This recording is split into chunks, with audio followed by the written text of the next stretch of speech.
Ancient tributes continue to pour in for broadcaster extraordinaire, our former colleague.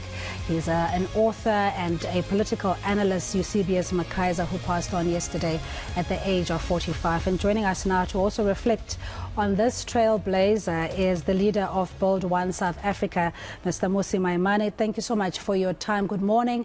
And just your interaction, especially when it comes to holding leadership to account. When you reflect on Eusebius McKaiser, what comes to mind?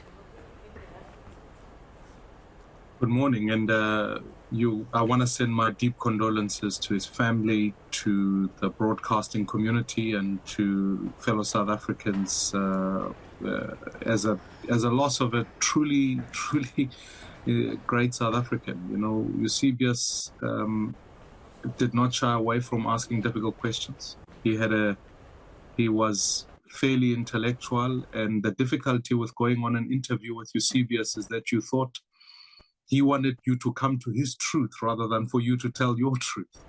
And so I just, looking at the broadcast space and looking at the state of the media in a world that is fast digitizing on TikTok, Eusebius wanted to delve deeper than just simply clickbait and sound bites, but actually demanded substantive answers and ultimately, I think, contributed to journalism in this country and to media accountability. And so his life has certainly made a great contribution. I respected him deeply, as I'm sure, and we became very good friends over the years, just over the interactions we've had. And so I was really deeply saddened to hear of his passing yesterday at a young age, I mean, a similar age. And so, yeah, you think life, you take it for granted that you'll live forever, but you realize that life is short and we best make a meaningful impact.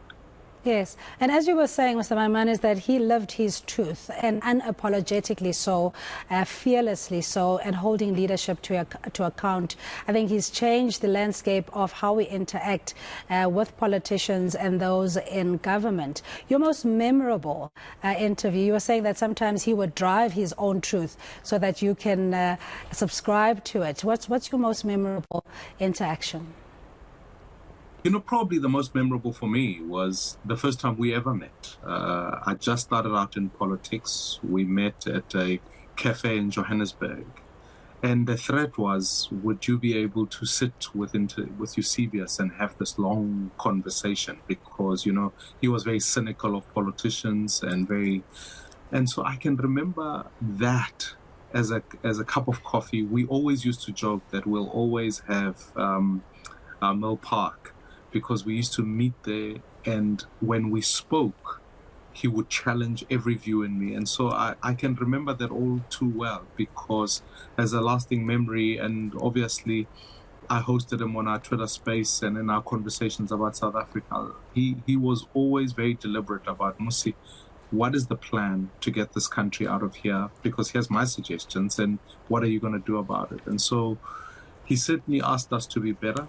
And even in Build One South Africa, the question was, when we put out a statement or made a comment, was sometimes the joke was, what will Eusebius think of this? And so his work was phenomenal, and certainly even in the in the LGBTQ community, he was certainly someone who stood up for their rights and challenged it across. So I'm truly grateful to have worked alongside him, have been interviewed by him, and built a friendship with him.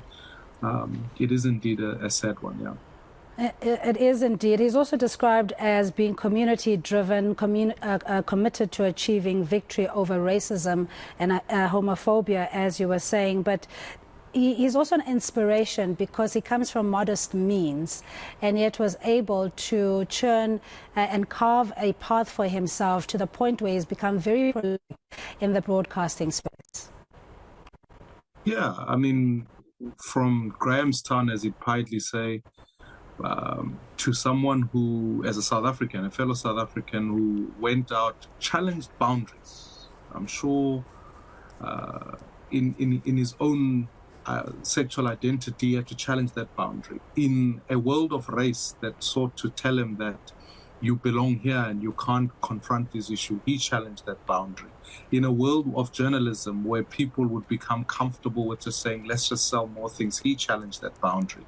And so to me, that's the thing that reminds me of him, is that even when you sat across him, you knew you couldn't just get away with just saying day-to-day mundane things. You had to think hard because he would challenge you.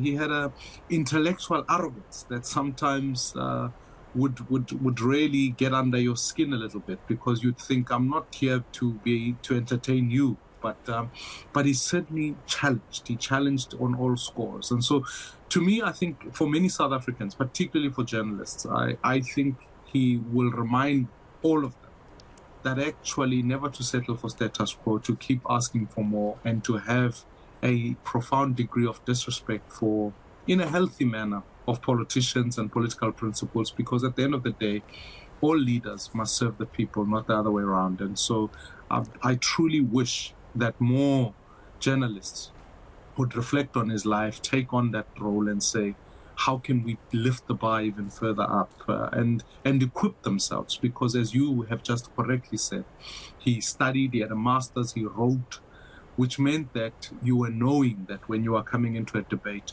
you were truly engaging someone of intellectual mastery. We're going to have to leave it there. Thank you indeed for your time and sharing your personal memories of Eusebius McKaiser. And thank you so much indeed. That is the leader of Bold One South Africa, Mmusi Mainmane.